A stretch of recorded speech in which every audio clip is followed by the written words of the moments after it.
I found out about slime mould today. You should check it out. It's anti-consciousness. It's the opposite of us.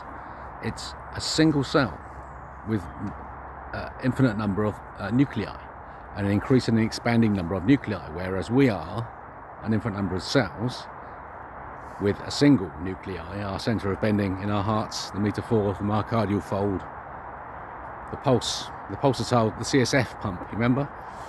CSF pump in the heart is our nucleus, has the light around it reflected in the moon, all that stuff. Slime mould, but it's intelligent.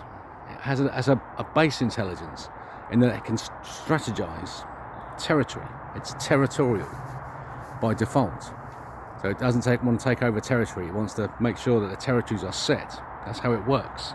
Its mind has boundaries because it thinks it has choice, plus or minus. It can grow the flagellum motor.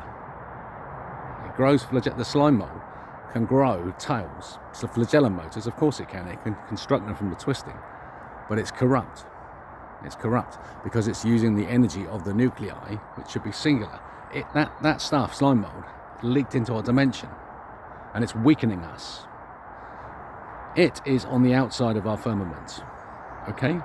Our outside of our firmament is alive. It should be a white eyeball with blood vessels all over it. That organism is covered with slime mould all over it, and that's what's affected the surface. It's got verdigris, the copper system on which the slime mould exists is the remnants of the last age when our blood was like copper. And that's done, finished. We're onto the iron now. We're well into that, and we need to be getting into the golden. And so that slime mould is holding us in the copper. And it's the octopus. It's the ultimate expression of the slime mould. The mould itself, which is just mould on the outside, has consciousness because of where it exists. So close to God. Not God, just really close to it. And so it can think.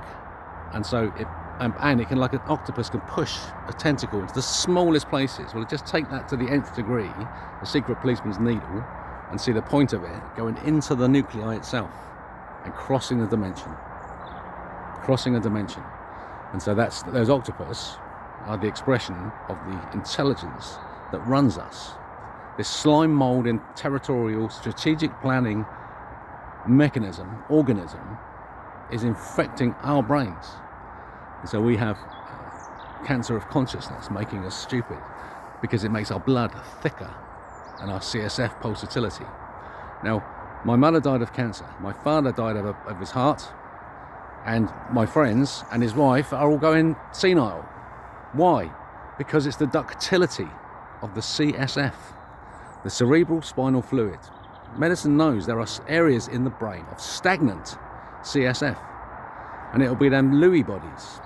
The Lewy bodies, the neuronal shell inclusions that are making the CSF no longer pulsatile in the brain, in all of our brains.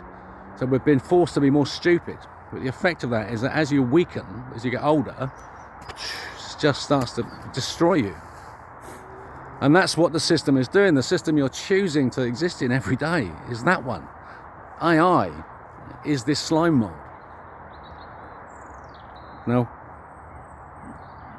there's a way out. And it's women got to do it. Women go celibate and match your cycles to the cycles of the moon. That's it. And teach us how to look after you. And the world will change. That's our natural behaviour. Do you get it? We belong here on the earth. We were placed here by God. God's going to give us everything we need. It's in the Bible. Yeah? The birds in the air, the lilies in the field, all that stuff. Trust that God knows what he's doing, and let's step into his world. And it's just that one. Celibate natural cycle. Women keep hymen sealed until chance of immaculate conception through the alpha male with his conscious fertility, with his permanent erection, which is not for sex, it's for exuding thoughts so powerful that children are conceived from them. Yes, my friends, that is our future. Or you can have this one where everyone goes mad. Slime mold. Follow the rebel king.